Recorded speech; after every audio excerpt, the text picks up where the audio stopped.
அது வந்து கண்டிப்பா ஏற்றுக்கொள்ள முடியாது. பிரதானத்துவம் இந்த கூட்டத்துக்கு கூட்டப்பட்டது. ஏன் இவ்வளவு பெரிய ஒரு கன்ஃபியூஷன்? நான் ரொம்ப சிம்பிளான ஒரு பர்சன்.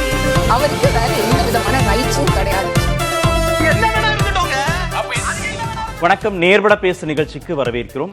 2 வாரங்களுக்கு முன்பாக டெல்லியில் திரு அமித்ஷா, திரு EPS இருவரும் சந்தித்தார்கள். சந்திப்பு நடந்து முடிந்த ஒரு சில நிமிடங்கள்லேயே 2026 தமிழ்நாட்டில் NDA கூட்டணி ஆட்சி அமையும் அப்படின்னு திரு அமித்ஷா ட்வீட் செய்திருந்தார். கடந்த வாரத்தில் சென்னையில் திரு EPS, திரு அமித்ஷா இருவரும் கூட்டாக செய்தியாளர்களை சந்தித்தார்கள். அப்போதும் திரு அமித்ஷா தெளிவுபடுத்தினார், 2026 அதிமுக பாஜக கூட்டணி ஆட்சி அமையும் தமிழ்நாட்டில் அப்படின்னு. இந்த நிலையில செய்தியாளர்கள் இன்று EPS கிட்ட இந்த கேள்வியை கேட்டார்கள். அது குறித்து அவர் விளக்கம் அளித்திருக்கிறார். பாஜகவோடு தேர்தல் கூட்டணி மட்டும்தான், கூட்டணி ஆட்சியெல்லாம் இல்லை அப்படின்னு அவர் கூறியிருக்கிறார். அடுத்ததாக திரு நயினார் நாகேந்திரனும் செய்தியாளர்களை சந்திக்கிற போது அமித்ஷா இது குறித்து முடிவு செய்வார் அப்படின்னும் பேசியிருக்கிறார். இதெல்லாம் தான் நேர்பட பேசுவின் பேசுபொருள். கூட்டணி ஆட்சி பாஜகவுடன் முரண்படுகிறதா அதிமுக அப்படிங்கிற தலைப்பில் பேச இருக்கிறோம். மூத்த பத்திரிகையாளர் திரு பிரியன் பங்கேற்றிருக்கிறார். பத்திரிகையாளர் திரு ஷபீர் அகமது இணைந்திருக்கிறார். வழக்கறிஞர் திரு அக்னீஸ்வரன் பங்கேற்றிருக்கிறார். வலசாரி கருத்தாளர் திரு ரவி இணைந்திருக்கிறார். வணக்கம் அனைவருக்கும். திரு பிரியன், கூட்டணி ஆட்சி விவகாரத்தில் திரு அமித்ஷா நிலைப்பாடோடு ஒத்து போகலையா திரு EPS? முரண்பட்டு தான் இன்றைய செய்தியாளர் சந்திப்பில் அதை தெளிவுபடுத்தி இருக்கிறாரா? அதாவது முரண்படுவது வந்து இயல்பான ஒரு விஷயமா நான் பார்க்குறேன். முயல்பட வேண்டிய கட்டாயம் இருக்கு, முரண்பட வேண்டிய கட்டாயம் அவருக்கு இருக்கு. ஆக்சுவலாக அது அப்படி முரண்படலைனா தான் வந்து அவர் கட்சிக்கு பெரிய டேமேஜ் வரும். எலக்ட்ரல் பாலிடிக்ஸில் வந்து அது பின்னடைவை கூட கொண்டு வரும் ஆக்சுவலாக. ஆனால் அன்றைக்கி அமித்ஷா சொன்னது தான். அன்றைக்கி ஒரு பக்கத்தில் மௌனமாக உட்காந்தது தான். அதாவது கேட்குறவங்க அன்றைக்கி அவ்வளோ ரிப்போர்ட்டர்ஸ் கேட்குறாங்க, எல்லாருக்குமே இது தெரிஞ்சிருக்கு, அவர் அமித்ஷா என்ன சொல்கிறாருன்னு தெரிஞ்சிருக்கு. அது வந்து இப்போ வந்து 5 நாள் கழித்து வந்து கூட்டணியாக போட்டி போடுறோம், கூட்டணி ஆட்சி கிடையாது அப்படின்னா அது எப்படி நம்ம எடுத்துக்கிறது? ஆக்சுவலாக இது வந்து ஒரு இதுதான், சில விஷயங்களை வந்து தாண்டி போகிறார், ஆக்சுவலாக அதை கடந்து போகிறார். அப்படிதான். ஏன் அவசியம்னு ஒரு வார்த்தையை பயன்படுத்துறீங்க? ஆமாம், அமித்ஷாவோடு முரண்பட வேண்டியது EPSக்கு அவசியம்னு ஏன் சொல்கிறீங்க? இங்கே வந்து கூட்டணி ஆட்சின்ற விஷயம் வந்து இங்கே தமிழ்நாட்டில், இங்கே பாஜகவில் இதுக்கு முன்னாடி பேசின பல தலைவர்கள், அண்ணாமலை உட்பட 26 கூட்டணி ஆட்சின்னு பேசிட்டு வந்தாங்க. ஆனால் அதிமுகவில் யாருமே பேசலை. தமிழ்நாட்டில் 2 முக்கிய கட்சிகள் அதிகாரத்தில் பங்கு கொடுக்கறத பற்றி இதுவரையும் வாயே திறக்காத இருக்காங்க. அன்றைக்கி வந்து நம்ம ரிப்போர்ட்டர்ஸ்லாம் வந்து அமித்ஷாட்ட வந்து கவர்னர் பற்றின சுப்ரீம் கோர்ட் கேஸை பற்றி கூட கேட்கல, இதை பற்றி தான் பெரும்பாலும் கேட்டிருந்தாங்க. கேட்டவங்க வந்து கரெக்டாக தான் ரிப்போர்ட் பண்ணியிருக்காங்க. தமிழ்நாட்டில் இருக்கிற முக்கியமான ஒரு தமிழ் தினசரி அது போட்ட செய்தி என்னென்னா, தமிழகத்தில் கூட்டணி ஆட்சி, எடப்பாடி பழனிசாமி தலைமையில் போட்டி, தமிழகத்தில் கூட்டணி ஆட்சி க்ளீனாக போட்டிருக்காங்க. சரி, தமிழ் தினசரி தான் அப்படி போட்டு. இங்கிலீஷ் தினசரி, ADMK BJP seal deal for 2026 election in Tamil Nadu. Amit Shah says ADMK leader Edapadi K. Palaniswamy will lead the alliance and the NDA will form a coalition government. NDA will form a coalition government. இதுக்கு மேலே இந்த 2 leading பத்திரிகை தமிழ்நாட்டில் இருக்கிற leading பத்திரிகை போட்டது. அப்போ அவங்க காதல்லாம் என்ன இதோ ஆக்சுவலாக அவங்க கேட்டதெல்லாம் தப்பா இல்லை எடப்பாடி சொல்கிறதான் கரெக்டாக? மக்களை வந்து ரொம்ப முட்டாளக்கூடாது. உங்களுக்கு ஒரு அவசியம் இருக்குது, கூட்டணி ஆட்சி நீங்கள் ஒத்துனீங்கன்னா உங்கள் கட்சியிலையும் பிரச்சனை வரும். பாஜகவோட கூட்டணியை வந்து அடிமட்டத்தில் வந்து தொண்டர்கள் வந்து ஏற்றுக்கொள்ளாத ஒரு விஷயங்கள்லாம் இருக்குது, அதெல்லாம் நீங்கள் சரி பண்ண வேண்டியிருக்கு. ஆனால் அரித்மேட்டிக்கலாக உங்கள் கூட்டணி ஒர்க் அவுட் ஆகிறதுக்கான வாய்ப்பு இருக்குது. நீங்கள் பாமக தேமுதிகவுடன் சேர்ந்தீங்கன்னா, மகா கூட்டணி அமைச்சிங்கன்னா வாய்ப்பு இருக்குது. ஆனால் நீங்கள் வந்து அமித்ஷா அந்த மாதிரி சொல்லலைன்னு சொல்கிறீங்கல்ல, பக்கத்தில் உட்காந்து நீங்கள் வாயை திறக்காத மௌனமாக உட்காந்துருந்தீங்க. ஒருவேளை அமித்ஷாக்கு பயந்துன்னு உட்காந்தீங்கன்னு தெரியாது, அவர் ஹோம் மினிஸ்டராக இருக்கிறதுனால என்ன பயம் தெரியல. நீங்கள் நடுவில் பூந்து சொல்லலாமே, நீங்கள் ஒரு கூட்டணி நீங்கள் தான் லீட் பண்ண போகிறீங்க அலையன்ஸை, நீங்கள் சொல்லலாமே அதிமுக தலைமையிலான கூட்டணி, இது அதிமுக தான் ஆட்சி அமைக்கும். ஆனால் இந்த கூட்டம்லாம் வெளுத்துரும் எலெக்ஷன் நெருங்கும்பொழுது. நீங்கள் சீட்டு டிஸ்ட்ரிபியூட் பண்ணுறீங்கல்ல, சீட்டு டிஸ்ட்ரிபியூஷன் வரும்போது உங்கள் கதை வெளுத்துரும். நீங்கள் இப்போ சொல்கிறதெல்லாம் வெளுத்துரும். நீங்கள் 150 இடத்துல போட்டி போடாத 130 இடத்துல போட்டி போடுறீங்க, 120 இடத்துல போட்டி போடுறீங்க, 110 இடத்துல போட்டி போடுறீங்கன்னா அப்போ பார்க்குற மக்கள் புரிஞ்சுப்பாங்க, அப்பா இது வந்து கோயலிஷன் கவர்மெண்ட் நோக்கி தான் போயிட்டு இருக்கு. அதிமுக குறைச்சலான இடங்கள், அதிமுகவோட நம்பர்ஸ் குறைய கோயலிஷன் கவர்மெண்ட்டுக்கான வாய்ப்பு அதிகமாகிட்டே இருக்கும். அது அதிகமாகிட்டே இருக்கும். நீங்கள் ஒரு 150 இடத்துல போட்டி போட்டிங்கன்னா ஒரு நம்பிக்கை உங்களுக்கு வெற்றி பெறலாம், ஒரு நம்பிக்கை இருந்தால் 117 இடங்களில் வெற்றி பெறலாம், ஒரு நம்பிக்கையோடு நீங்கள் போட்டி போடலாம். 120 இடத்துல போட்டி போட்டு 117 இடங்கள் வின் பண்ணுறது முடியுமா? சாத்தியம் இல்லை. அது ஆக்சுவலாக அதுக்கான வாய்ப்புகள் ரொம்ப குறைவு. அந்த சைடில் இருக்கிறதும் டஃப்பான கூட்டணி தான் இருக்குது, திமுக சைடில் இருக்கிறதும் ஒரு டஃப்பான கூட்டணி தான். நீங்களும் ஒரு மகா கூட்டணி அமைச்சா ஒரு அரித்மேட்டிக்காக ஒர்க் அவுட் ஆகிறதுக்கு வாய்ப்பு இருக்குது, நீங்கள் டஃப்பாக மோதலாம். ஆனால் அதுக்குன்ட்டு வந்து உங்கள் நம்பர்ஸ் குறைஞ்சது வச்சுக்கோங்க. இந்த இந்த கூட்டணியில் நம்பர்ஸ் வந்து அதிமுக குறைஞ்சதுன்னா அப்போ அதிமுக வந்து அது தலைமை பொறுப்பை விட்டுட்டு அது வந்து மற்றவங்களெல்லாம் வந்து ஆட்சிக்கு அதிகாரத்தில் பங்குன்ற லெவலுக்கு போகிறது நம்ம புரிஞ்சுக்கலாம். அதிமுக கூட்டணி ஆட்சிக்கு தயாரா இல்லை அப்படின்னு நேரடியாக திரு அமித்ஷா கிட்ட சொல்லாம செய்தியாளர்கள் மூலமாக திரு அமித்ஷாவுக்கு செய்தி சொல்றாருல திரு இபிஎஸ், என்ன காரணம்? ஏன் நேரடியாக சொல்ல வேண்டியதானே? இல்லை, இது வந்து முதல் கோணல் முற்றும் கோணல் ஆகிட போகுது ஆக்சுவலாக. ஏன்னா வந்து எவ்ரி திங் ஷுட் பி கொஞ்சம் வந்து டிரான்ஸ்பரண்ட்டாக அவங்களுக்குள்ளேயாவது ஒரு வெளிப்படையாக இருக்கணும். அவங்க இதை பற்றி பேசுறதுக்கு முன்னாடியாவது அவங்க வந்து என்னென்ன பேசணும் ஏது பேசணும்னு சொல்லிட்டு, அவர் ஏதோ ஹிந்தியில் பேசுகிறாரு, இவர் வந்து ஹிந்தி அந்த அளவுக்கு அண்டர்ஸ்டாண்ட் பண்ணுவாரா தெரியாது. அது தமிழில் டிரான்ஸ்லேட் பண்ணும்போது 1-2 வார்த்தைகள் மாறி கூட டிரான்ஸ்லேட் ஆகிருக்கலாம், சொல்ல முடியாது. ஆனால் அடிப்படையாக அவர் பக்கத்தில் உட்காந்துருக்கிற அவர் தமிழ்நாட்டில் இந்த கூட்டணி அப்படின்றது ஓகே, கூட்டணியாக போட்டி போடுறது ஓகே, கூட்டணி ஆட்சி அப்படின்றது இல்லை கூட்டணி அரசு அப்படின்லாம் வந்து நீங்கள் தேர்தலுக்கு முன்னாடி நீங்கள் பிரச்சாரத்தை ஆரம்பிச்சிங்கன்னா அது உங்களுக்கு எதிர்பார்த்த பலனை கொடுக்குமா என்பது ஒரு சந்தேகத்துக்குரிய விஷயம். சென்னையில் மட்டும் அந்த வார்த்தையை திரு அமித்ஷா பயன்படுத்தலை. 2 வாரத்திற்கு முன்பாக டெல்லியில் திரு அமித்ஷா இபிஎஸ் சந்திப்பு நடந்த போது ட்வீட்லையும் அவர் உறுதிப்படுத்த என்டிஏ கூட்டணின்னு ட்வீட் போட்டார். உண்மைதான் அது. அது வந்து பாஜகவில் இருக்கவங்களோட ஒரு ஆசையா இருக்கு சார். அது இதே மாதிரி குரல் திமுக கூட்டணியிலும் இருக்கு, அதிகாரத்தில் பங்கு வேணுன்றது. அது வந்து 26 கிடையாதுன்னு இப்போ ஒத்தி வச்சிருக்காங்க. ஆனால் இங்கே அப்படி இல்லை. இங்கே பாஜக தரப்புலேருந்து வந்து அதிகாரத்தில் பங்கு கிடைக்குமான அன்புமணியே சொன்னாரே 26 கூட்டணி ஆட்சி பாமக அதில் பங்கு வைக்கும்ட்டு. இப்போ எல்லாருமே இந்த எதிர்ப்பக்கம் இருக்கிற எல்லாருமே கூட்டணி ஆட்சின்ற ஒரு விஷயத்தை நோக்கி போயிட்டு இருக்கும்போது கூட்டணிக்கு தலைமை தாங்குற கட்சி அதிகாரத்தில் பங்கு கொடுக்கறதுக்கு வந்து அவங்களுடைய பாலிசி இடம் கொடுக்கலையோ இல்லை அவங்க இஷ்டப்படலையோ வச்சுக்கோங்களேன். அப்போ நீங்கள் முதல்லயே நீங்கள் இதை கிளாரிஃபை பண்ணாது இருந்தீங்கன்னா தேர்தல் நெருக்கத்தில் வந்து உங்களுக்கு ஒரு சிக்கல் வந்து வச்சுக்கோங்க. நம்பர்ஸ் குறையுது, பேச்சுவார்த்தையும் போது நம்பர்ஸை குறைக்க சொல்கிறாங்க, எங்களுக்கு அதிகமாக கொடுன்றாங்க, நாங்கள் 40 இடத்துல வின் பண்ணோன்னு நயினா நாகேந்திரன் சொல்கிறாரு, அப்போ 60 இடத்துல ஒரு போட்டி போடுற நினைக்கிறாரு வச்சுக்கோங்க. அப்போ உங்கள் நம்பர்ஸ் குறையுதுன்னா அப்போ மக்கள் வந்து நீங்கள் கூட்டணி ஆட்சியை நோக்கி போறீங்கன்னு நினச்சிப்பாங்க. அதிமுக நம்பர்ஸ் குறையும் போது இம்பாக்ட் கொடுக்கும், ஏதோ பிரச்சாரத்தில் பாதிப்பு ஏற்படுத்தணும். நீங்களா யாருக்கு? அதாவது பாஜகவை பொறுத்த மட்டும் அதுக்கு கொஞ்சம் நிறைய நெகட்டிவான கேம்பெயின் பண்ணுறதுக்கான இங்கே நெகட்டிவான விஷயங்கள் நிறைய இருக்குது பாஜகவுக்கு எதிராக. தமிழ்நாட்டுக்கு அவர்கள் செய்த பல விஷயங்கள் இருக்குல்ல, அதெல்லாம் திமுக கூட்டணி எடுத்து பேசும்போது அப்போ பாஜகவே ஆட்சியில் வரும்போது அதிமுக ஆட்சியில் வரும்போது கிட்டத்தட்ட மத்தியிலையும் அவங்க இருக்கும்போது அதிமுக ஒரு டம்மியாக போயிட்டு பாஜக ஆட்சியாக அது மாறிடும் அப்படின்னு ஒரு எண்ணம் வரும்போது பாஜகவுக்கு எதிரான ஓட்டுக்களை முழுக்க திமுக கூட்டணி அறுவடை செஞ்சிருவாங்க. அதுக்கான வாய்ப்புகள் இருக்கு. இவங்க அதிமுக பாஜக கூட்டணி இந்துத்துவ ஓட்டு அதிமுக ஓட்டெல்லாம் எடுத்தா கூட பாஜக எதிர்ப்பு ஓட்டு, தமிழ்நாட்டுக்கு எதிரான ஒரு நிலைப்பாட்டை பாஜக நிதி கொடுக்கறது, கவர்னர் மூலமாக பண்ணுறது, அதிகாரத்தை பிடுங்கிறது, நீட்டு பல விஷயங்கள் இருக்குல்ல, இதெல்லாம் எடுத்து அவங்க சொல்லும்போது பாஜக தமிழ்நாட்டிலே அதிகாரத்தில் வரதுக்கு வாய்ப்பு வந்து அதிமுக கொடுத்ததுன்னா அது பாஜக ஆட்சியாகவே மாறிடும். சென்ட்ரல் அதிமுக வேறு ஆட்சியில் பாஜக வேறு ஆட்சியில் இருக்கிறதுனால அது ஏற்கனவே 4.5 வருஷம் ஆட்சியிலேயே பல இன்டைரக்டாக பல இன்ஃப்ளூயன்ஸாக நடந்திருக்கீங்க.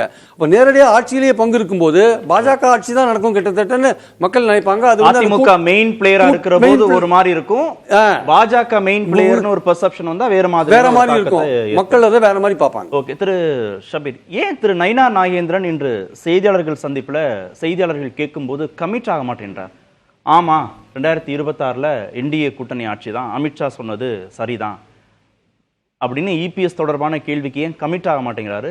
அமித்ஷா அது குறித்து முடிவெடுப்பார் அப்படின்னு பாஸ் பண்றாரு. அதை கமிட் ஆனார்னா இப்போ அண்ணாமலை எந்த சீட்டில் உட்கார்ந்துருக்காரோ அந்த சீட்டுக்கு போயிடுவார்.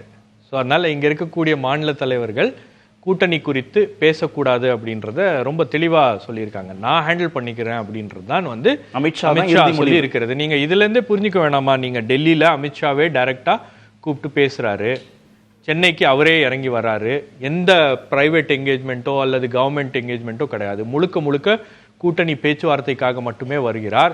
அதற்காகவே ஒரு ப்ரெஸ் கான்ஃபரன்ஸ் என்பது நடக்கிறது. அந்த ப்ரெஸ் கான்ஃபரன்ஸில் கூட்டணி அறிவிக்க வேண்டும், இந்த நாளில் இன்னைக்கு அறிவிச்சே ஆக வேண்டும் அப்படின்ற ஒரு எண்ணத்தோடு அவர் வருகிறார் அப்படின்னும் போது அவர் அதை டைரக்டாக பர்சனலாக அவர் இன்ட்ரெஸ்ட் எடுத்து ஹேண்டில் பண்ணுறாரு. அந்த ப்ரெஸ் கான்ஃபரன்ஸில் நானும் இருந்தேன். கூட்டணி வச்சுக்கணும் அதிமுக ஓடுங்கிற அந்த இன்ட்ரெஸ்ட் மட்டும் இல்லையா, கூட்டணி ஆட்சி தொடர்பான இன்ட்ரெஸ்ட் தானே? இல்லை, அதான் அங்கதான் வரேன் நான். அந்த ப்ரெஸ் கான்ஃபரன்ஸ்ல நான் இருந்தேன். அந்த ப்ரெஸ் கான்ஃபரன்ஸ்ல அவருடைய ஓப்பனிங் ரிமார்க்ஸ்லயே அவர் என்ன சொல்றாரு, ஒன்றிய அரசாங்கத்தை பொறுத்த வரைக்கும், தேசத்தை பொறுத்த வரைக்கும் நாம வந்து மோடி அவர்களுடைய தலைமையில நாம வந்து தேர்தலை சந்திக்கிறோம், மாநிலத்தை பொறுத்தவரை இபிஎஸ் உடைய தலைமை அப்படின்றத உறுதியா சொல்லி உறுதிப்படுத்துறாரு. அதை உறுதிப்படுத்திட்டு அடுத்தது எனக்கு வந்து 100% எனக்கு வந்து நம்பிக்கை இருக்கிறது, வருகின்ற தேர்தலில் நமக்கு வந்து மெஜாரிட்டி கிடைக்கும், என்டிஏக்கு மெஜாரிட்டி கிடைக்கும், அண்ட் தமிழ்நாட்டில் கூட்டணி ஆட்சி அமையும் அப்படின்றாரு. அதுக்கப்புறம் அவர் ப்ரெஸ் கான்ஃபரன்ஸ் முடிச்ச உடனே கூட்டணி ஆட்சி அப்படின்ற அந்த வார்த்தையை பயன்படுத்துகிற உடனே முதல் கேள்வியை அவர்கிட்ட என்ன வைக்கிறாங்கன்னா, அப்போ நீங்கள் சொல்கிறீங்களா தமிழ்நாட்டில் அதிமுகவோட சேர்ந்து நீங்கள் கூட்டணி ஆட்சி நடத்துவீங்களா அப்படின்னு ஏற்படுத்துவீங்களா அப்படின்றது பாயிண்டட் கொஸ்டின். அந்த கொஸ்டின் சுற்றி வளைச்செல்லாம் கேட்கல, நேரடியாகவே நீங்கள் சொல்கிறது கூட்டணி ஆட்சியா தமிழ்நாட்டில் அப்படின்னா ஆமாம் நாங்கள் கூட்டணி ஆட்சி தான் வந்து பிளான் பண்றோம் அப்படின்னு அவர் உறுதியா சொல்றாரு, கேட்டகாரிக்கலா சொல்றாரு. அப்ப இபிஎஸ் தலைமையில தேர்தலை சந்திப்போங்கிறது அவர் அதை சொல்றாரு, இபிஎஸ் தலைமையில தேர்தலை சந்திப்போம், ஆனால் சிஎம் கேண்டிடேட் இபிஎஸ் தான், சிஎம் கேண்டிடேட் இபிஎஸ் தான், ஆனா கூட்டணி ஆட்சி அப்படின்றாரு. அதுக்கப்புறம் மறுபடியும் இன்னொரு கேள்வியும் கேட்கறாங்க, அது ஃபாலோ அப் கொஸ்டின் வருது. அப்போ பாஜக எம்எல்ஏக்கள் ஜெயிச்சா அவங்க மந்திரியா வருவாங்களா அப்படின்னா அதெல்லாம் வந்து தேர்தலுக்கு பின்னாடி நாங்க முடிவு பண்ணிக்கிறோம். ஆனா ஒரு விஷயத்த நான் வந்து இங்க வந்து உறுதிப்பட சொல்றேன், டிஎம்கேவை வந்து கன்ஃபியூஸ் பண்ணோம் அப்படின்னு கிடையாது, டிஎம்கே கன்ஃபியூஷனை கிரியேட் பண்ணோம், ஆனால் இங்க வந்து தலைமை என்பது இபிஎஸ் தலைமையில தான் அப்படின்றாரு. அதுக்கப்புறம் போற போக்கில் அப்படியே போகும்போது அந்த during the course of the press conference அவர் என்ன சொல்றாருன்னா, இந்த சீட் ஷேரிங் மற்ற விவகாரங்கள்லாம் வந்து நாங்கள் பின்னாடி முடிவு பண்ணிப்போம். அலோகேஷன் ஆஃப் போர்ட்ஃபோலியோஸ் அப்படின்ற ஒரு வார்த்தையை பயன்படுத்துறாரு. யாருக்கு எந்த போர்ட்ஃபோலியோ வரும் அப்படின்ற விஷயங்கள்லாம் வந்து 2 யூனிட்டும் இணைந்து பேசி முடிவு செய்து கொள்வார்கள் அப்படின்றாரு. பாஜகவும் அதிமுகவும் சேர்ந்து முடிவு செய்து அது பின்னாடி அந்த முடிவு எடுப்பாங்க அப்படின்னு சொல்றாரு. அப்போ ஒரே இபிஎஸ் இதுக்கு முன்பாக பேசப்பட்ட விஷயங்களாக தெரியலையே, இபிஎஸ் பக்கத்துல தான் இருந்தாரு, அந்த டெல்லி சந்திப்புலயும் பேசப்பட்டதாக தெரியல. அந்த பிரஸ் மீட்ல இபிஎஸ் வந்து இந்த விஷயங்கள்லாம் விவாதிக்கப்படல அப்படின்னா இபிஎஸ் அதை இன்டர்வீன் பண்ணி பேசியிருக்கலாம், ஒரு கிளாரிட்டியை கொடுத்திருக்கலாம். பட் இபிஎஸ் அந்த கிளாரிட்டியை கொடுக்கல. ரெண்டாவது அந்த பிரஸ் மீட்ல நடந்த ஒரு மிகப்பெரிய அபத்தமே இபிஎஸ் பேசி இருக்கணும். ஏன்னா கூட்டணிக்கான தலைமை அவரு அப்படின்னும் போது கூட்டணி அறிவிக்கிறதே அவங்க தான் அறிவிப்பாங்க, ஜூனியர் பார்ட்னர் அறிவிக்க மாட்டாங்க. பட் இங்க ஹோம் மினிஸ்டர் அறிவிக்கிறார் அப்படின்னும் போது அவர் கூட இருந்தாரு. பட் இபிஎஸ்க்கும் பேசுவதற்கான ஒரு வாய்ப்பை வந்து பாஜக கொடுக்க வேண்டும். இப்பதான் தெளிவுபடுத்திட்டாரு கூட்டணி ஆட்சி. இப்ப என்ன பிரச்சனைனா, இப்ப அமித்ஷா சொல்றது சரியா இபிஎஸ் சொல்றது சரியா அப்படின்ற ஒரு கேள்வி என்பது எழுகிறது. இப்ப ஏன் வந்து ஏடிஎம்கே சொல்லக்கூடிய விஷயங்கள்ல பெரிய அளவுக்கு ஒரு நம்பகத்தன்மை வரமாட்டேங்குது அப்படின்னு பாத்தீங்கன்னா, இதே இபிஎஸ் தான் சொன்னாரு இப்பொழுதும் கூட்டணி இல்லை, எப்பொழுதும் கூட்டணி இல்லை, 2026லயும் கூட்டணி கிடையாது அப்படின்னாரு. இன்னைக்கு கூட்டணியோட போய் நிக்கிறாங்களே. அப்ப இன்னைக்கு இவர் சொல்றது நாளைக்கு வந்து எப்படி மாறும் அப்படின்றது தெரியாது. பாஜக என்ன சொல்லுதோ அதுதான் நடந்துட்டு இருக்கு. இல்ல, பாஜக வந்து அதிமுகவை எப்படி எல்லாம் ஆட்டி படைக்கணும்னு நினைக்கிறாங்களோ அப்படி எல்லாம் ஆட்டி படைக்கிறாங்க அப்படின்ற ஒரு பிம்பம் தானே இப்ப வந்திருக்கு. நீங்க கூட்டணி பேச்சுவார்த்தை அப்படின்றதே எப்படி நடந்திருக்கு அப்படின்னு பாக்குறீங்க. திடீரென்று இவர் டெல்லிக்கு போறாரு, அதுக்கப்புறம் அவரும் திடீர்னு சென்னைக்கு வராரு, கூட்டணி பேசி முடிவாகணும், இன்னைக்கு அறிவிக்கணும் அப்படின்ற மாதிரி ஒரு அவசரமான ஒரு நிலையில அந்த கூட்டணி என்பது அறிவிக்கப்பட்டிருக்கு. அதுவே வந்து உங்களுக்கு பல்வேறு கேள்விகளை எழுப்புது. எலெக்ஷனுக்கு ஒரு வருஷத்துக்கு முன்பே ஜெல் ஆகணும், ஓட் டிரான்ஸ்ஃபர் அவங்களுக்குள்ள நடக்கும். 6 மாசத்துக்கு முன்னாடி நீங்க வந்து கூட்டணி அமைச்சீங்கன்னா ஜெல் ஆக முடியாது அப்படின்னு ஏதாச்சும் இருக்கா? நீங்க கூட்டணி அப்படின்றது வந்து தலைவர்கள் முடிவு செஞ்சு ஜெல் ஆகணும் அப்படின்றதெல்லாம் வந்து ஒரு கணக்குகள். பட் கூட்டணி அப்படின்றது நேச்சுரலா வரணும். அந்த 2 தொண்டர்களும் வந்து அந்த கூட்டணியை எதிர்பார்த்து இருக்கணும். 2 தொண்டர்களும் அந்த கூட்டணிக்கான மொமெண்டமை கிரியேட் பண்ணுவாங்க. அதுக்கப்புறம் தான் அது வந்து ஒரு கூட்டணியாக வரும் அப்படின்னும் போது தலைமைக்குள்ள மட்டுமே நடந்த இது 2 தலைமைக்குள்ள இது பாஜகவுக்கு ஏதோ ஒரு அவசரம் இருக்கிறது. பாஜகவுக்கான அந்த அவசரம் என்பது அதிமுக மீது திணிக்கப்பட்டிருக்கிறதா நான் பாக்குறேன். நீங்க இந்த கூட்டணி கூட வந்து அவங்க விருப்பப்பட்டு உள்ள வந்தாங்களா இல்லையா அப்படின்றது கூட வந்து நம்ம இன்னைக்கு பேச வேணாம். ஏன்னா அவங்க கூட்டணிக்குள்ள வந்துட்டாங்க, கூட்டணி அனௌன்ஸ் பண்ணிட்டாங்க. பட் இந்த பேச்சுவார்த்தை அப்படின்றது வந்து ஒரு நேச்சுரலா நடந்திருக்கா, ஒரு கிராஜுவலா நடந்திருக்கா அப்படின்னு பாத்தீங்கன்னா அந்த மாதிரி இல்ல. அந்த பேச்சுவார்த்தையிலும் அவசரம் இருக்கு. அதுக்கப்புறம் ஒரு கூட்டணி அமைக்கப்பட்டா 2 தலைமையும் சேர்ந்து பேசி ஒரு கூட்டணி அமைச்சிட்டாங்கன்னா அந்த கூட்டணிக்கு எதிரான முணுமுணுப்புகள் கட்சிக்குள்ள இருக்கக்கூடாது. இன்னைக்கு அந்த முணுமுணுப்புகள்லாம் வந்து பல்வேறு மட்டங்கள்ல கட்சிக்குள்ள இருக்கு. தொண்டர்கள் அதை ஏற்க மறுக்கிறாங்க, தலைவர்கள் ஏற்க மறுக்கிறாங்க, நிர்வாகிகள் வந்து அவங்களுடைய வருத்தங்களை பதிவு பண்ணியிருக்காங்க, நிர்வாகிகள் வெளிப்படையா பேசுறாங்க, நிர்வாகிகள் பேச மறுக்கிறாங்க. இந்த கூட்டணி பத்தி நாம என்ன பேசுறது? ஏன்னா ஒரு 6 மாசம் முன்னாடி தான் இந்த கூட்டணியை வந்து கழுவி ஊத்துனாங்க அதிமுக தலைவர்கள். இந்த கூட்டணி இருந்ததுனால தான் நாங்க நாசமா போயிட்டோம், நாங்க ஜெயிக்காம போயிட்டோம் அப்படின்லாம் பேசுனாங்க. ஆனால் இன்னைக்கு என்ன முகத்தை வச்சுக்கிட்டு நம்ம மக்களை சந்திக்கிறது அப்படின்ற அந்த குறைந்தபட்ச விஷயங்கள்லாச்சும் அவங்கள தடுக்குது பேசுறதுக்கு அப்படின்னும் போது இந்த கூட்டணியே வந்து ஒரு சிக்கலோட தான் வந்து இந்த கூட்டணி அமைந்திருக்கிறது. 2ஆம் கட்ட தலைவர்களுக்கே இவ்வளவு அழுத்தம் இருக்குன்னு நீங்க சொன்னீங்கன்னா திரு இபிஎஸ் செய்தியாளர்களை தைரியமா தானே சந்திக்கிறாரு. அவரு இப்ப சந்திச்சு ஆகணும், வேற என்ன வழி? நீங்க கூட்டணிக்கான ஒரு முடிவை எடுத்துட்டீங்கன்னா அதை நீங்க ஜஸ்டிஃபை பண்ணி ஆகணும். ஆனால் நீங்க பண்ற அந்த ஜஸ்டிபிகேஷன் இருக்கு இல்லையா, அவர் என்ன சொல்றாரு, ஊடகங்களை வந்து குறை சொல்றாரு, ஊடகங்கள் மீது நீங்க வந்து உங்களுக்கு மேனிபுலேட் பண்றீங்க அப்படின்றாரு. ஊடகங்கள் மேனிபுலேட் பண்றதுக்கு ஒண்ணுமே இல்லையே. உள்துறை அமைச்சர் அங்க உட்கார்ந்து 1க்கு 3 முறை அவர் வந்து கன்ஃபார்ம் பண்றாரு. நீங்க அலோகேஷன் ஆஃப் போர்ட்ஃபோலியோஸ் அப்படின்ற ஒரு வார்த்தையை அவர் பயன்படுத்துறாரு. அதை பற்றி நாங்கள் வந்து பின்னாடி கூடி முடிவு செஞ்சு நாங்க பேசிப்போம் அப்படின்றாரு. அப்போ இவ்வளவு விஷயங்களையும் வந்து அவர் வெளிப்படையாக அறிவித்து விட்டு போனதுக்கு பிறகு இன்னைக்கு கட்சிக்குள்ள ஒரு நெருக்கடி என்பது உருவாகி இருக்கிறது இபிஎஸ்க்கு. இபிஎஸோட இந்த கிளாரிபிகேஷனுக்கும் ஒரு மிக முக்கியமான காரணம் இருக்கு. அது பாஜக இடமிருந்து வந்த அழுத்தம் கிடையாது, அதிமுகக்குள்ளேயே வந்து ஒரு அழுத்தம் என்பது இருக்கிறது. இந்த கூட்டணியை விரும்பாதவர்கள் வந்து கடுமையான நெருக்கடியை கொடுக்குறாங்க. இந்த ஆட்சியில் பங்கு அப்படின்ற ஒரு விஷயத்துக்கு அதிமுக இறங்கி விட்டதா அப்படின்றது யாரும் ரசிக்க மாட்டாங்க. நீங்க திராவிட கட்சிகள் வந்து அதிமுக சொல்லாம இருக்கலாம், திமுக சொல்லிருச்சு மத்தியில் கூட்டாட்சி மாநிலத்தில் சுயாட்சி அப்படின்னு ரொம்ப தெளிவா அவங்க ஸ்டாண்டை வந்து சொல்லிடுறாங்க. அப்போ உங்களுக்கு அதிமுக வந்து மீண்டும் பாஜகவுக்கு ஆட்சியில் பங்கு கொடுக்கிறது அப்படின்றது ஒரு மிகப்பெரிய தேர்தல் பிரச்சாரமாக மாறும். அந்த தேர்தல் பிரச்சாரம் அதிமுக கூட்டணிக்கும் பாஜகவுக்கும் எதிரான ஒரு மனநிலையை உருவாக்கும் அப்படின்ற ஒரு கணக்கும் இருக்கிறது. அப்போ இந்த விஷயங்கள் தான் வந்து பெரிய அளவுக்கு இவங்க கையில எடுக்க போறாங்க. திமுக இதை பிரச்சாரத்துக்கு எடுத்துட்டு போறாங்க. இல்லனா கூட திமுக அந்த பிரச்சாரம் தான் பண்ணும். நீங்க அதிமுக ஓட்டு போட்டீங்கன்னா பாஜக ஆட்சி தான் வரும் அப்படின்னு பிரச்சாரம் பண்ணுவாங்க. இதை எதிர்கொள்ள முடியாதுல்ல. இப்ப நீங்க அதிமுக தலைவர்கள் வந்து ஒரு ஸ்டாண்ட் எடுக்கிறாங்க அப்படின்னா அந்த ஸ்டாண்ட்ல அவங்களால 6 மாசம் கூட தாக்கு பிடிக்க மாட்டேங்குது அப்படின்னும் போது இன்னைக்கு சொன்ன வார்த்தைகள் எவ்வளவு நாள் தாக்கு பிடிக்கும் அப்படின்னு யாருக்கு தெரியும்? திரு ரவி, ஒரு இணக்கமான கூட்டணியாக அது உருவாகலைங்கிறனுடைய வெளிப்பாடு தானே இந்த முரண்பாடுகள். உள்துறை அமைச்சர் வந்து கூட்டணி ஆட்சின்னு ட்வீட் பண்றதும் பிரஸ் மீட்ல சொல்றதும், திரு இபிஎஸ் வந்து இல்ல கூட்டணி மட்டும்தான், கூட்டணி ஆட்சி இல்லைன்னு அதை தெளிவுபடுத்த வேண்டிய நிலைக்கு போறதும் முரண்பாடின் வெளிப்பாடு தானே அது? இல்ல திமுகவுடைய கட்டமைப்புகள்ல இருந்து இந்த ஒவ்வொன்றா ரிலீஸ் ஆகிட்டு இருக்கு. ஷபீர் அவர்கள் முக்கியமாக என் சார்ந்த ஒரு கருத்தை சொன்னார். நான் அது கடைசியில் வரேன், இந்த இதில் ஞாபகப்படுத்துங்க. அவரே ஒப்புதல் வாக்குமூலமே கொடுத்தார். ஏன்னா அவருக்கு ஹிந்தி தெரியுங்கிறதுனால அமித்ஷா என்ன பேசினாருங்கிறது தெளிவாக தெரிந்திருந்தது. கேள்வி என்னன்னா 2023 கூட திடீர்னு ஒரு நாள் அமித்ஷாவும் இபிஎஸும் சந்திக்கிறாங்க, பாராளுமன்றம் கூட போகுது அப்படிங்கும்போது. ஆனால் அதற்கப்புறம் வந்து ஒரு மாதத்துக்குள்ள கூட்டணி இல்லைங்கிற முடிவை இபிஎஸ் எடுக்கிறார். ஸோ அழுத்தம் கொடுக்கணும்னா ஒரு வருஷமாக பாக்ஸிங்லாம் பழகிட்டு வந்து இப்போ தான் அழுத்தம் கொடுக்க போகிறாங்களா? அப்போவே கொடுத்துருந்துருக்க முடியுங்கிறது உங்களுக்கு தெரியும்.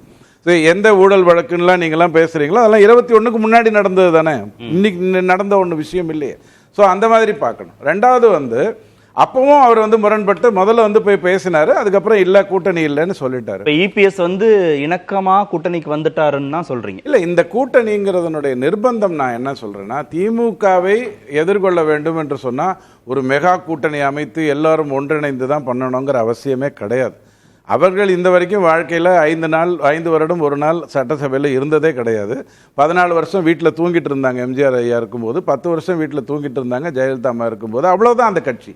ஆனால் 23,400 கோடி செலவாகும் அப்படிங்கிற ஒரு சூழ்நிலை வரும்பொழுது, ஒரு தொகுதிக்குன்னு 1 கோடி செலவு பண்ணாங்கன்னா 20% வாக்குகளை கடத்த முடியுங்கிற ஒரு சூழ்நிலை பொதுவாக வரும்பொழுது அதை எதிர்கொள்வதற்கு தான் நிறைய பேர் சேரணுங்கிற அவசியம் நமக்கு வருது. இப்போ ஏன் இந்த கூட்டணி விஷயத்தில் செப்டம்பர் 2023 எடப்பாடி ஐயா ஒரு விஷயம் சொல்கிறாரு, இல்லைங்க இது வந்து இந்த மைனாரிட்டி வாக்குகள் எனக்கு வராது, நான் மெகா கூட்டணி அமைக்க போகிறேன் அப்படிங்கிறாரு. அவர் எதிர்பார்த்தது டிசம்பர் 3 5 மாநிலத்திலையும் காங்கிரஸ் வெற்றி பெறும், காங்கிரஸுக்கு வந்து 25 சீட்டு கொடுத்தால் ஒரு மெகா கூட்டணி அமையும். நியாயமான எதிர்பார்ப்பு தானே.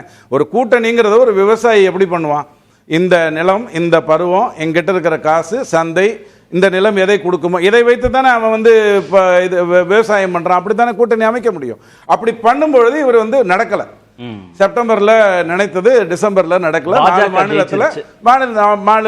ஜெயிச்சிருச்சு. இவரால மெகா கூட்டணின்னு ஒன்று அமைக்க முடியல.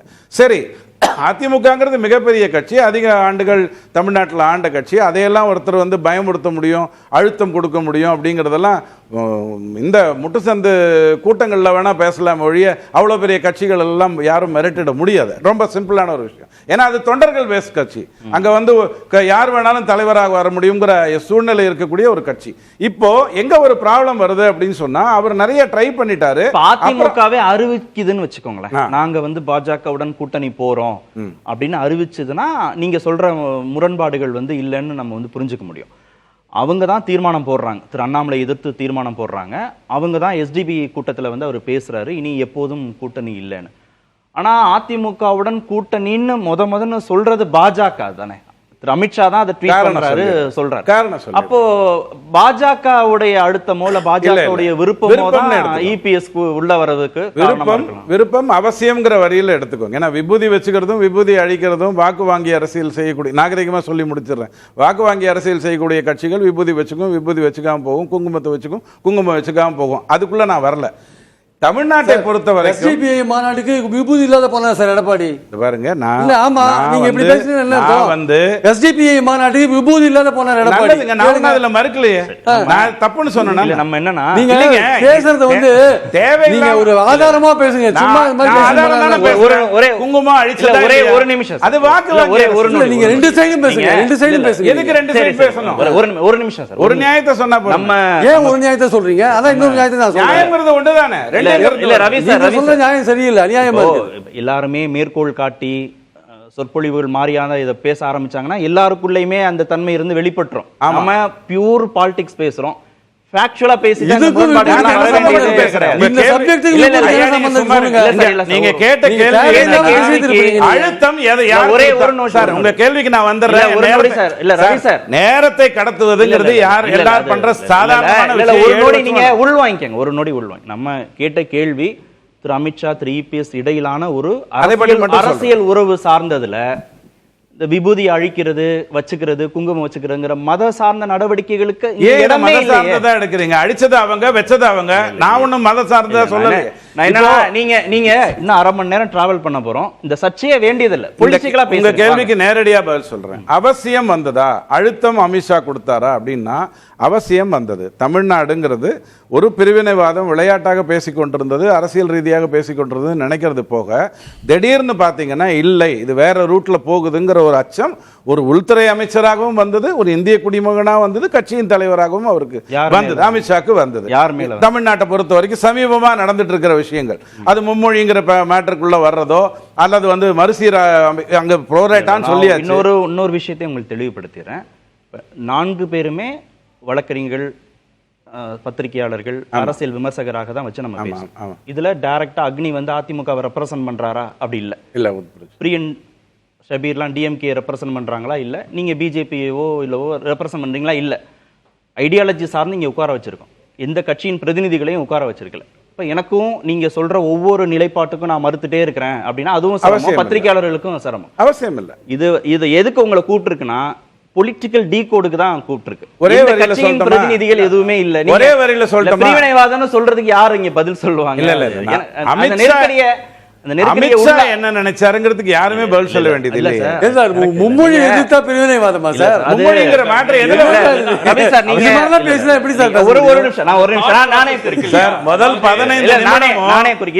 15 நிமிடமும் மிக தவறான கருத்துக்களை, அதாவது மௌனமா இருந்தாரு, ஒரு மிகப்பெரிய கட்சியினுடைய தலைவரை மௌனமா இருந்தாரு, அழுத்தத்தில் இருந்தாரு. அன்னைக்கு அவரை பேச விடாம பண்ணிட்டா வேலை முடிஞ்சதா? சார் ஒரு நிமிஷம் சார். அப்படிப்பட்ட வார்த்தைகள் எல்லாம் மூத்த பத்திரிகையாளர்கள் சொல்லலாம். இல்ல நீங்க அவர் மௌனமா இருந்தது உண்மைதானே? மௌனமா இருந்தது எதனால? அது நீங்க சொல்லணும், அவர் சொல்லணும். நான் சொல்றேங்க, நீங்க எப்படி சொல்லலாம்? அவர் சொல்லுங்க சார். மௌனமா இருந்தது ஃபேக்ட். ஐயா, விவாதத்துல இருந்து கடத்துறதுங்கிறது சாதாரணமான ஒரு விஷயம். நீங்க சமீர் ஐயா சொன்ன ஒரு விஷயத்துக்கு வந்துடுறேன். ஒரு நொடி. நீங்க யாருக்கும் நெருக்கடி கொடுக்காம பொலிட்டிக்கல் டீ கோட் பண்ணணும்ன்ற நம்பிக்கையோட தான் நான் உங்களை அனுமதிக்கிறேன். நீங்க மீண்டும் இதை செய்யற போது உங்க கருத்துக்கள் போயே சேராம குறுக்கீடுகள் வந்துட்டே தான் இருக்காங்க. சபீர் ஐயா அந்த பேட்டியில இருந்தார். அமித்ஷா கிட்ட முதல்ல கேட்டது, நீங்கள் கூட்டணி ஆட்சி அமைக்க போகிறீர்களா? தேசிய கூட்டணி தான் அமைக்க போகிறது. அடுத்த கேள்வி, மந்திரி பதவி இது வேண்டும் என்று கேட்பீர்களா? அது வந்து தேவை, இது முடிஞ்ச உடனே, ரிசல்ட் முடிஞ்ச உடனே பேசிக்கலாம். இவ்வளவுதானே. ரொம்ப தெளிவா பதில் சொல்லிட்டாரு. இந்த கூட்டணியில நாங்க போட்டி போட போறோம். நாளைக்கு ஜெயிச்சதுக்கு பிறகு அந்த எந்த அமைச்சருக்கு அப்புறம் பேசிக்கலாம். இப்ப அது பேச போறது இல்ல. திரும்ப இபிஎஸ் தலைமையில் கூட்டணி, இபிஎஸ், ஏன்னா அதுதான் உண்மை. அண்ணாமலை ஐயாவும் அதைத்தான் பலமுறை சொல்லியிருக்காரு. ஒரு மாநிலத்தில் இபிஎஸ் அட்மிட் பண்ண மாட்டேன்றாரு. இல்லைங்க, இபிஎஸ் ஐயாவுக்கு என்ன தெரியும்னா, அதாவது அமைச்சரவையில இடம் பெறுவது, அமைச்சரவை ஒதுக்கீடு செய்வது வரைக்கும் டிராவல் பண்றாரு திரு இல்ல அமித்ஷா.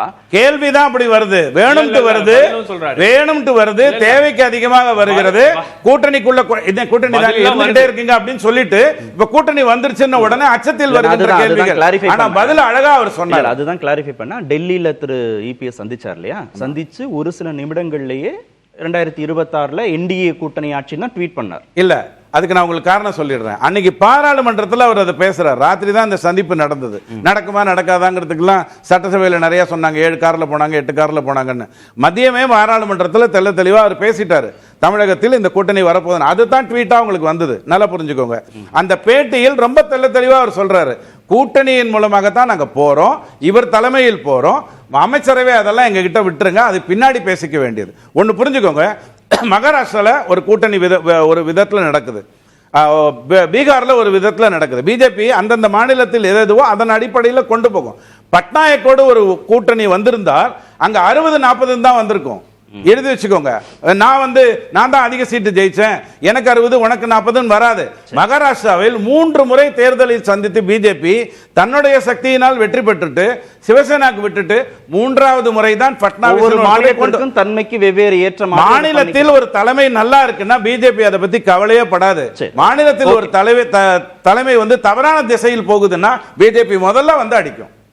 கூட்டணி தலைமையா இல்ல, இந்த மாநிலத்தை நடத்துகின்ற ஒரு விஷயத்தில் தவறு நடந்தால் பிஜேபி முதல்ல வரும். மாநிலம் தெளிவாக இருக்கா, அங்க வரவே வராது, கேள்வியே கேட்காது. இப்ப ஜார்க்கண்ட்ல ஏதாவது சிரமம் இருந்தா பாருங்க, ஜார்க்கண்ட்ல ஒரு ஆட்சி நடக்குது, அது மாட்டுக்கு பாத்துக்கிட்டு இருக்கு, எதை பத்தியும் கவலைப்படல. பஞ்சாப்லயும் அதே மாதிரி தான், எதை பத்தியும் கவலைப்படல. தவறு நடந்தால் தான் அந்த இடத்துல பிஜேபி தலைமைக்கு தானே செய்தி இது. ஆமா ஆமா, உண்மையான. அக்னேஸ்வரன் ஏதாவது கேட்கவா, நீங்களே சேர்த்து வச்சதா சொல்லிடுறீங்களா? கேட்டு சொன்னா தான் சார் கரெக்ட். எனக்கே அதிர்ச்சியா இருக்கு.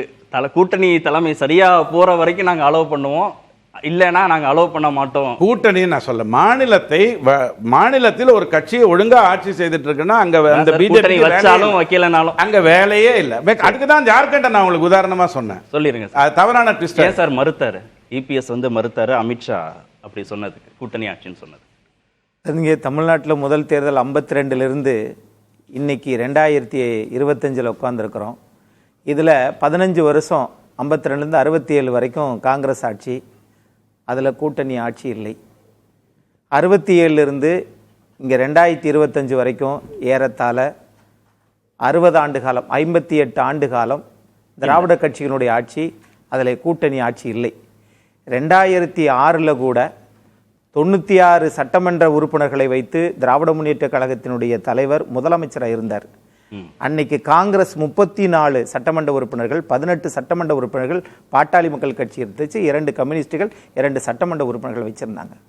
ஆனால் அப்போது கூட மைனாரிட்டி அரசாங்கம் என்று அன்றைய எதிர்க்கட்சி தலைவர் அம்மையார் ஜெயலலிதா அவர்கள் சொன்னாங்க. ஆனால் அந்த 5 ஆண்டு காலமும் காங்கிரஸை மந்திரி சபையில் சேர்க்காத திராவிட கட்சிகள் இவ்வளவு தூரம் பயணித்திருக்கிறது. நீங்க பாத்துக்குங்க, தமிழ்நாட்டை நாங்க பாத்துக்கிறோம்னு செட்டில் ஆனாங்க. அப்படித்தான் காங்கிரஸ் காலத்திலிருந்து திராவிட கட்சியினுடைய இன்றைய காலம் வரை கூட்டணி மந்திரி சபை என்று தமிழ்நாட்டில் இருந்ததில்லை. இதே தான் நீடிக்கணும்னு ஏதாவது இருக்கா? புதிய புதிய மாற்றங்கள் அரசியல் வருகிற போது தமிழ்நாட்டிலையும் புதிய சூழல் உருவாகலாம்னு பாஜக நினைக்கலாம். நான் அதிமுக பாஜக கூட்டணிக்குள்ளே நான் போகவே இல்லை. தலைப்பே அதுதான், தலைப்பு அதுதான். அது ஏன்னா அவரு ஆனா அதைத்தான் தெளிவுபடுத்திட்டாங்கல்ல, தமிழ்நாட்டில் அதிமுக தலைமையில் தான் முன்னுதாரணமே இல்ல, அதைத்தான் சொல்ல வந்தேன். எஸ், இனிமேலும் இல்லைன்றீங்க. அது தேர்தல் 2026 வந்த பிறகு தானே தெரியும். அப்பதானே நீங்க கூட்டணியா கூட்டு இல்லாத அணியா அப்படின்னு தெரியும். பெர்செப்ஷன் உருவாகுது இல்ல. நீங்கள் அது மட்டுமே அரசியலா நம்ம எடுத்து எப்படி சார்? இப்ப நீங்க உங்களோட கூட்டணி வைக்கக்கூடிய கட்சி பாஜக, கூட்டணி அதிமுகவோட வைக்கக்கூடிய கட்சி என்டிஏ கூட்டணி ஆட்சி 26ல பேசிட்டே இருக்கிறதும், ஏடிஎம்கே கூட்டணி ஆட்சிலாம் இல்ல கூட்டணி தான் அப்படின்னு பேசுறதும் அந்த முரண்பாட்டை வெளியில சொல்லிக்கிட்டே இருக்கிறதா இருக்காது? அது பெர்செப்ஷனா என்ன, இந்த கூட்டணி பத்தின ஒரு பிம்பம் வாக்காளர்களுக்கு தொண்டர்களுக்கு என்ன ஏற்படும்? இப்பதானே ஆரம்பிச்சிருக்கிறாங்க, இன்னும் 1 வருஷம் இருக்குல்ல, அதெல்லாம் கிளாரிட்டி பண்ணிடுவாங்க. அதை பத்தி நம்ம ரொம்ப உள்ளுக்கு போக வேண்டாம். ஆனா இங்க கூட்டணி உறுதி, ஆனால் கூட்டணி ஆட்சி இல்லை அப்படின்றத தெளிவுபடுத்தியிருக்கிறாங்க. நம்முடைய நண்பர் நம்ம ரவிச்சந்திரன் சார் சொல்லுகிற போது சொன்னாரு, நாங்க எங்க தேவையோ அங்க வந்து நாங்க இது பண்ணுவோம் அப்படிங்கிறார். நல்லா போற வரைக்கும் அலோ பண்ணுவாங்க. நல்லா போறது வரைக்கும் நாங்க அலோ. தவறுகள் நடந்தா அது கூட்டணி வச்சு அவங்க தலைமை பொறுப்புக்கு வந்தாலும் அதை பாஜக கண்டிக்கும் அப்படின்னு ஒரு உதாரணங்கள் சொல்றாரு. Right, okay. இப்ப அவர் சொன்ன மகாராஷ்டிராவில் ஆரம்பிச்சார். நான் பீகார்ல இருந்து வர்றேன். நான் தமிழ்நாட்டுக்காரன் தான், பீகாரை எடுத்துக்காட்டுக்கு சொல்றேன். அப்போ நீங்க நிதிஷ்குமார் அவர்கள் அன்னைக்கு முதலமைச்சரா இருக்கிறாருன்னா பெரும்பான்மையோடா இல்ல. அப்போ அங்க தேசிய ஜனநாயக கூட்டணி மந்திரி சபையில் தேவைப்படுகிறது. பீகார்ல இருந்து நேர நீங்க ஆந்திராவுக்கு வாங்க, பெரும்பான்மையோடு திரு சந்திரபாபு நாயுடு அவர்கள் இருந்தாலும் பவன் கல்யாண உள்ள இறக்கி துணை முதலமைச்சர் ஆக்குறாங்க. அப்போ இரண்டு ஃபார்முலா, இரண்டு சூத்திரங்கள். ஒன்னு, பெரும்பான்மை இல்லை என்றாலும் நாங்கள் ஆட்சியில் இருப்போம், பெரும்பான்மை இருந்தாலும் நாங்கள் ஆட்சியில் இருப்போம். அந்த இரண்டு ஃபார்முலாவும் தமிழ்நாட்டுக்கு ஒத்து வருமா? ஒத்து வராது. இதுதான் திமுகவின் நிலைப்பாடு. எப்படி? ஏன்னா அவங்க கேட்கிற சீட்டோட எண்ணிக்கை, அந்த நம்பர்ஸ் அதை பொறுத்து தீர்மானிக்க போகுதுன்னு திரு பிரியன் சொன்னார். அவங்க இப்பவே திரு நயினா நாகேந்திரன் என்ன சொல்றாரு, நாங்க 40 எம்எல்ஏக்கள் இந்த முறை நாங்க வந்து வெற்றி பெறுவதற்கு இலக்கு தீர்மானிக்கிறோம். அவங்க கடந்த தேர்தல்களை 90ன்னாங்க, 60ன்னாங்க, அப்புறம் கடந்த தேர்தலில் 20 வரைக்கும் முடிஞ்சது. ஆனா இந்த முறை இன்னும் 100% உயர்த்தி 40ங்கிற எண்ணிக்கை வரைக்கும் திரு நயினா நாகேந்திரன் வர்றாங்கன்னா ஆட்சியிலையும் பங்கு, அதிகாரத்திலும் பங்குங்கிற அந்த விருப்பம் இருக்கிறதுனால தானே அந்த எண்ணிக்கையை உயர்த்தி பாஜக கேட்பதாக புரிந்து கொள்ள. எல்லாமே உள்ளுவதெல்லாம் உயர் உள்ளல் தானே சார். கேட்கறதெல்லாம் கேட்போம், நிறைய கேட்போம். அப்படின்னா இங்க அதாவது என்ன சொன்னாரு கலைஞர் கருணாநிதி அவர்கள், என்ன சொன்னாங்க, ஒரு நாடாளுமன்ற உறுப்பினர் ஒரு வாக்கு போடாததுனால கிரிதர் கோமாங்கோ இதை வச்சு அன்றைக்கு பாலயோகி அவர்கள் தான் வந்து தென்னிந்தியாவிலேயே முதல் சபாநாயகராக வந்தவர், மாநில கட்சியிலிருந்து முதல் சபாநாயகராக வந்தவர். என்னாச்சு, தர்ம சங்கடத்துக்கு ஆளானதுக்கு பிறகு அங்க பண்டாரம் பரதேசி என்று சொல்லிக்கூடிய அன்றைய கலைஞர் கருணாநிதி அவர்கள் என்ன பண்ணாங்க, எங்களுடைய பொது எதிரி அம்மையார் ஜெயலலிதா அவர்களுக்கு எதிரே இருக்கக்கூடியவர்கள் யாராக இருந்தாலும் நாங்கள் கூட்டணி சேர்வோம் சொல்லி பாரதிய ஜனதாவுடன் கூட்டணி சேர்ந்து 5 மந்திரி சபை வாங்குனீங்கல்ல. இன்னைக்கு பொது எதிரி திமுக. இன்னைக்கு அப்படிதான் சேர்ந்திருக்கு இந்த கூட்டணி அதிமுக பாஜக. ஆமா. ஆகவே அது ஆட்சி பொறுப்புல இருந்து அன்னைக்கு ஏன் அப்படி சொல்லிட்டு சேர்ந்தீங்கன்னு யாரும் கேட்கலைங்க. இல்ல, அங்க நீங்க கூட்டணி அமைச்சரவை இல்ல, அங்க ஆட்சியில பங்கு, அதிகாரத்தில் பங்குன்னு பேசலையே, கூட்டணி வச்ச கட்சிகள் பேசிக்கலையே. இங்க கூட்டணி வச்ச அந்த நாள் முதல் அந்த பேச்சை தொடங்கி இருக்கு பாஜக. கரெக்ட். நம்ம இப்படி சொல்லுவோமே, ரொம்ப கஷ்டமான கேள்வியை கேட்டுட்டீங்க. ஆனா அதுக்கு லேசான பதில நான் சொல்ல விரும்புறேன். நீங்கள் பாரதிய ஜனதாவும் அதிமுகவும் கூட்டணி வச்சிட்டீங்கல்ல, 2 நாடாளுமன்ற 3 நாடாளுமன்ற உறுப்பினர்கள் இருக்கிறாங்கல்ல. திரு சி.வி. சண்முகம், அரசியலில் மூத்த தலைவராக இருக்கக்கூடிய திரு தம்பித்துரை, திரு சந்திரசேகரன், இவர்கள் மூவரில் யாராவது ஒருவரை மத்திய அமைச்சராக ஆக்குவீர்களா? சாத்தியப்படுமா? 1. 2, ஒரு முதல் முறையாக ஒரு கூட்டணி வைக்கிறீங்க, பிறகு இடைவெளி, கூட்டணி விட்டு வெளியே வந்துடுறீங்க, மீண்டும் சேர்றீங்க அப்படின்னு சொன்னா அந்த மாநில கட்சி யார் முன்னின்று நடத்த போறாங்களோ அந்த தலைவரும் அந்த கட்சியின் பொதுச் செயலாளரும் அல்லது அந்த கட்சியின் தலைவரும், அதே மாதிரி மத்தியில் யாரு பவர்ஃபுல்லா இருக்காங்களோ அவங்களும் 2 பேரும் எந்த மாநில தலைநகரில் நீங்கள் பத்திரிகையாளர் சந்தித்து அதற்கு பிறகுதான் அது கூட்டணி அறிவிப்பாங்க. சமூக வலைதளங்களில் போடுவதனால் பிரபலத்தை மாத்திருமா, பிரபலத்தை மாத்திருமா? இல்ல, கூட்டணி நிலைப்பாட்டுல ஏடிஎம்கே நினைச்சதோ, ஏடிஎம்கே சொன்னதோ, இபிஎஸ் சொன்னதோ நடக்கல. பாஜகவுடைய விருப்பம் தான் நடந்திருக்கு. அப்படி நினைக்காதீங்க. இல்லையே, அவர் தானே சொன்னாரு கூட்டணியே இல்லைன்னாரு, கூட்டணி வச்சுக்கிட்டாரு. இப்ப அவங்க கூட்டணி ஆட்சின்னு அடுத்த இடத்துக்கு போறாங்க. இதற்கு ஒத்துக்காம போயிடுவாருன்னு என்ன உத்தரவாதம் எப்படி சொல்றோமே, சொல்லுவாங்கல்ல பழைய பாடலாசிரியர் கவிஞர், முதுபெரும் கவிஞர், வாழ்ந்தாலும் இயேசும் தாழ்ந்தாலும் இயேசும் என்று எழுதிய காமு ஷெரீப் அவர்கள், அவருடைய பையன் ஏவிஎம் ஷெரீப் எங்களுக்கு கூட்டணி மந்திரி சபையில் வேண்டும் என்று போஸ்டர் ஓட்டினாரு. அவர் மீது நடவடிக்கை எடுக்கப்பட்டது, காங்கிரஸ் கட்சியினுடைய செயலாளர். ஆக அவர் மீது நடவடிக்கை எடுக்கப்பட்டது. அதே மாதிரி விசிகா எங்கள் ஆட்சி அதிகாரத்தில் பங்கு என்று திரு ஆதவர்ஜன் கேட்டார், கட்சியில் இருந்து தூக்கி எறியப்பட்டார். ஆகவே இது எல்லா இடத்திலும் வரக்கூடியதுதான். திமுக கிட்ட விசிகா காங்கிரஸ் கேட்கிறது வேற, அதிமுகவுக்கு பாஜக சொல்றது வேற. அங்க வெடிக்கல, இங்க வெளியில தெரியுது. பேசுவோம். திமுகவோடு கூட்டணி வைத்திருக்கக்கூடிய கட்சிகளும் சொல்றாங்க கூட்டணி ஆட்சி அப்படின்னு சொல்றாங்க. காங்கிரஸ் சொல்லுது, விசிக சொல்லுது, அன்புமணி சொல்றாரு என்டிஏ கூட்டணியில் இருக்கக்கூடிய. அதே மாதிரி பாஜகவும் சொல்லுது. இதுல ஏன் பாஜக சொல்றதுக்கு மட்டும் இவ்வளவு முக்கியத்துவம் கொடுத்து பேசணும்னு திரு அக்னீஸ்வரன் கேட்கிறார். அதுக்கு மட்டும் ஏதாவது கூடுதல் முக்கியத்துவம் இருக்கா என்ன? பாஜக வந்து அதோட ட்ராக் ரெக்கார்டை பார்க்கும்போது தமிழ்நாட்டு நலன்களுக்கு விரோதமான பல விஷயங்கள் பண்ணியிருக்காங்க. அதுக்கு ஃபண்ட்ஸ் கொடுக்காததுலேருந்து பார்த்தீங்கன்னா, மொழியை திணிக்கிறதுலேருந்து பார்த்தீங்கன்னா, கவர்னர் விட்டு குடைச்சல் கொடுக்கறதுலேருந்து பார்த்தீங்கன்னா, அதனால தான் பாஜக அதிமுக கூட்டணியில் சேரும்போது அதுக்கு ஒரு டிஸ்அட்வான்டேஜ் இருக்கு. அதனால அந்த கூட்டணி ஆட்சியில் பாஜக இருந்தால் அது பின்னடைவு சந்திக்கும்ன்றது தான் பாயிண்ட். அதில் ஆக்சுவலாக இல்ல கூட்டணிங்கிறது பாதிப்பை ஏற்படுத்தாது, கூட்டணி ஆட்சிங்கிறது கூட்டணின்றது பாதிப்பு ஏற்படுத்தாது. கூட்டணி ஏற்கனவே இருந்திருக்காங்களே, 19 எல்லாம் இருந்திருக்காங்க, 21 இருந்திருக்காங்க. கூட்டணின்றது பாதிப்பு ஏற்படுத்தாது. கூட்டணி ஆட்சின்னு சொன்னா வந்து அதிமுகவுக்கு ஒரு பின்னடைவு அது ஏற்படுத்தும் ஆக்சுவலா. ஏன்னா எனக்கு தெரிஞ்ச வரையும் இது அரித்மெட்டிக்கலா ஓரளவுக்கு டஃப் கொடுக்கக்கூடிய கூட்டணியா வரதுக்கான வாய்ப்பு இருக்கு.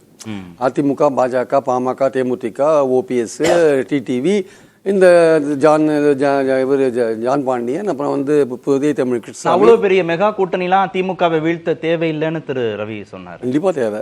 அவங்களது இதோட அவங்களது ஈக்குவலான பலமான ஸ்ட்ராங்கான கூட்டணி டிஎம்கே தான். இது எப்படி நான் சொல்றேனோ அதுவும் அது பலமான கூட்டணி. அவங்களுக்கு வந்து பெண்களுக்கு நிறைய செஞ்சிருக்காங்க, அந்த ஓட்டு அவங்களுக்கு வரும். அவங்களுக்கு எதிர்கட்சிகள் பல விஷயங்களை சொல்லலாம், அவங்களும் அவங்களுடைய தரப்பு விஷயங்கள்லாம் சொல்லுவாங்கல்ல.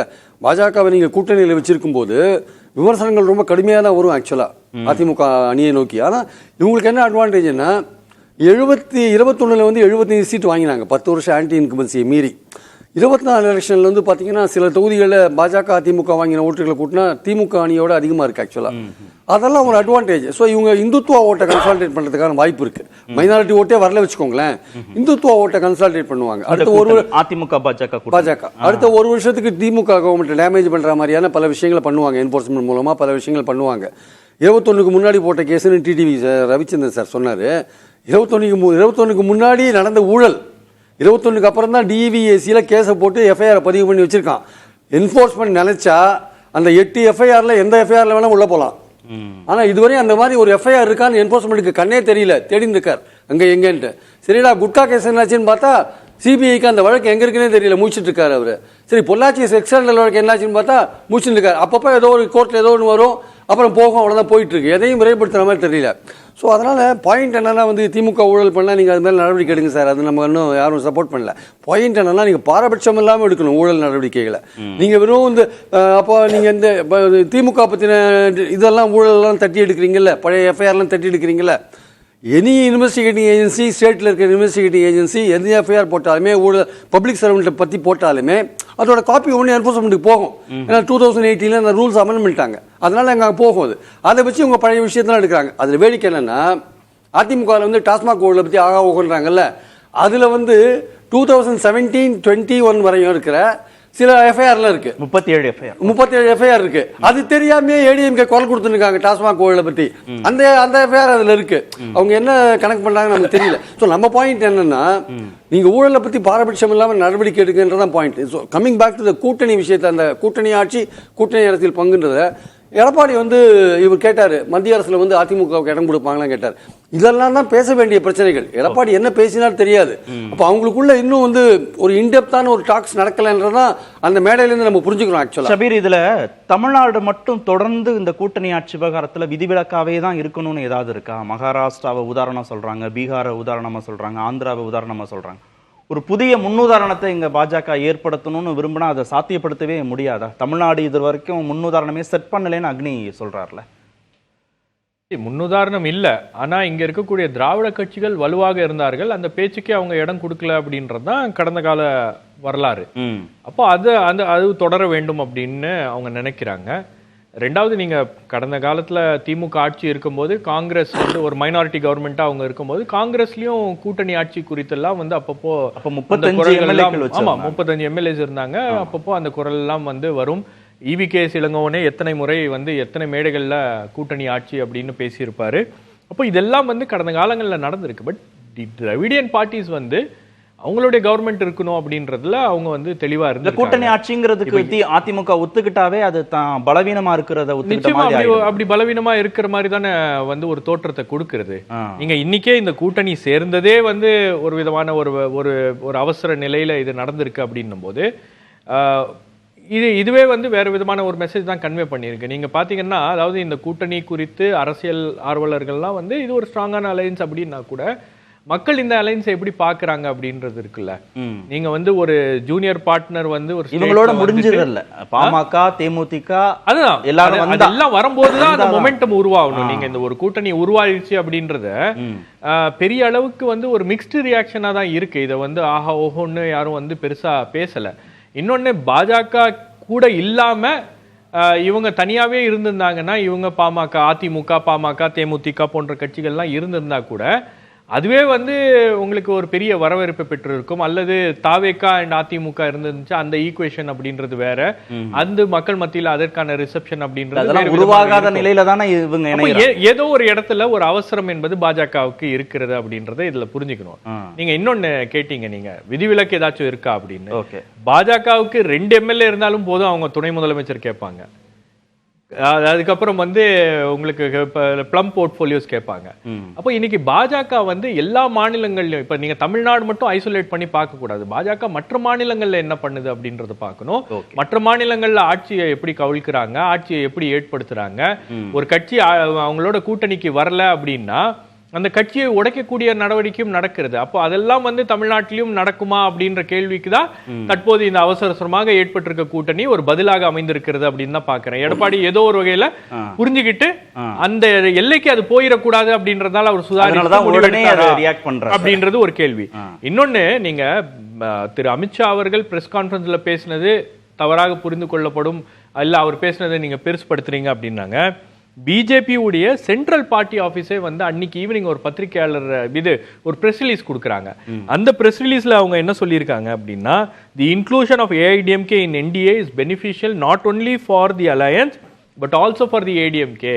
என்டிஏல அதிமுக வந்தது அலையன்ஸுக்கு மட்டும் இல்லாம அதிமுகவுக்கும் இது ஒரு பெரிய விஷயம். அதுக்கப்புறம் சொல்றாங்க, தி டிஸ்ட்ரிபியூஷன் ஆஃப் சீட்ஸ், கூட்டணிக்கு எந்த கட்சிக்கு எவ்வளவு சீட்ஸ் அப்படின்றதும், allocation of ministries post election, அதுக்கப்புறம் வந்து எந்த கட்சிக்கு எந்த அலோகேஷன் எந்த அமைச்சரவை கொடுக்கிறோம் அப்படின்றது will be finalized in consultation with the alliance partners at an appropriate time. நாங்க வந்து இத பின்னாடி வந்து நாங்க இதை முடிவு பண்றோம் அப்படின்னு உறுதியாகவே எழுத்துப்பூர்வமாகவே பாஜக அதை சொல்லி இருக்கிறது. பாஜகவுக்கு இங்க தேவை என்னன்னா, அவங்க ஒரு எம்எல்ஏ வந்தா கூட அந்த எம்எல்ஏ அது வந்து கூட்டணி ஆட்சியாக தான் இருக்கும் அப்படின்றத கன்வே பண்றாங்க. ரவி, அதிமுகவுடன் கூட்டணிங்கிறத பாஜக தான் அவசரப்பட்டு சொல்லுது, கூட்டணி ஆட்சிங்கிறதையும் அவங்க அழுத்தமாக பதிவு பண்றாங்க பல்வேறு நிலைகள்லனா. அது கூட்டணி தொடர்றதா தொடர்றது இல்லையாங்கிற ஒரு இடத்துக்கு கொண்டு வந்துருமா? ஏன்னா 4 நாட்களுக்குள்ளாகவே திரு இபிஎஸ் வந்து அந்த இதை மறுக்கிறாரு. இந்த கூட்டணி இணக்கமா டிராவல் பண்றதுங்கிறது வந்து இந்த கூட்டணி ஆட்சி தொடர்பான நிலைப்பாடை பொறுத்ததாக இருக்குமா? 29 வரைக்கும் எந்த பிரச்சனையும் வராது, கொஞ்சம் கூட கவலைப்பட வேண்டிய அவசியம் இல்லை. இது தெளிவாக காங்கிரீட்ல போட்டு கட்டியிருக்கிற ஒரு நல்ல கூட்டணி. இதே 4 மாதம் முன்னாடி நான் சொன்னேன் அதிமுக திமுக பிஜேபி கூட்டணி வருவதற்கு சாத்தியமே இல்லை அப்படின்னு சொன்னேன். அப்போ 2 விஷயத்த சொன்னேன். அந்த 2 விஷயம் கண்டிப்பாக இதில் நடந்திருக்கு. இன்னைக்கு முரண்பட்டிருக்கலாம். எனக்கு சார் ஒரு விஷயம், இந்த விகிதாச்சார அடிப்படையில் எம்எல்ஏ இது கொடுக்கணும் அப்படிங்கிற ஒரு கருத்தை திராவிட கட்சிகள் தொடர்ந்து பேசிக்கிட்டு இருக்கா இல்லையா? அதிமுக அவ்வளவா பேசாது, திமுக பல சந்தர்ப்பங்கள்ல அதை பத்தி பேசியிருக்காங்க சார். இல்லை இல்லை இல்லை இல்லை நான் வந்துடுறேன் சார். அப்போ அதுக்கு என்ன அர்த்தம்? நான் போட்டி போடுறேன், எல்லாரும் போட்டி போடுறாங்க, விகிதாச்சார அடிப்படையில் எம்எல்ஏக்கள் உள்ள வரணும், ஜெயிச்சவன் தோத்தவங்கிற கணக்கு இல்லாமல், அப்படித்தானே? அப்போ எம்எல்ஏக்களே சட்டசபைக்குள்ள விகிதாச்சார அடிப்படையில் வரணும்னு சொன்னா, அப்ப கூட்டணிங்கிறது, இந்த வார்த்தையை நான் பொதுவாக தான் பயன்படுத்துறேன், வெறும் பல்லக்கு தூக்குறது தானா அப்படிங்கிற கேள்வி வருமா வராதா? உங்களுடைய அடிப்படை நியாயமா நீங்க சொல்றது விகிதாச்சாரம் தானே. அப்போ அவங்க சொன்னாங்க இல்லையா, நான் அதிமுகவோட தொடர்பு பண்ணல, இல்ல தொடர்புபடுத்தி தானே பேசுறேன். ஒருவேளை அவங்க கூட்டணி ஆட்சிங்கிறத பாஜக ரொம்ப அழுத்தும் போது, இல்ல ஒருவேளை கூட்டணி வேணான்ற இடத்துக்கு அதிமுக போகுதுன்னு வச்சுக்கோங்களேன், அப்ப நீங்க என்ன நிலைப்பாடை எடுக்க முடியும்? ஒரிசாவை பார்க்கும், அப்படி இல்லைன்னா மகாராஷ்டிராவை பார்க்கும், அப்படி இல்லைன்னா ஜார்க்கண்டை பார்க்கும், அப்படி இல்லைன்னா மற்ற மாநிலங்களில் பிஜேபி எப்படி செயல்பட்டு இருக்குங்கிறத பார்க்கும். அதுதான் பார்க்கணும். ஏன்னா திமுக தொடர்ந்து சொல்லிட்டு இருந்த 2 விஷயம் அதிமுக கிட்ட என்னன்னா, சிறுபான்மையினர் வந்து நசுக்கிடுவாங்க, பிஜேபி உள்ள வந்தா சிறுபான்மை நசுக்கப்படுவார்கள் அப்படின்னு ஒரு கருத்தை சொன்னாங்க. இவங்க 2 பேருக்குள்ள ஆல்ரெடி ஒரு அண்டர்ஸ்டாண்டிங் இருக்குது. பிஜேபி வந்து உங்களை சாப்பிட்றோம், யாரு அதிமுக தொண்டரை சாப்பிட்றோம்னு ஒரு விஷயத்த சொன்னாங்க.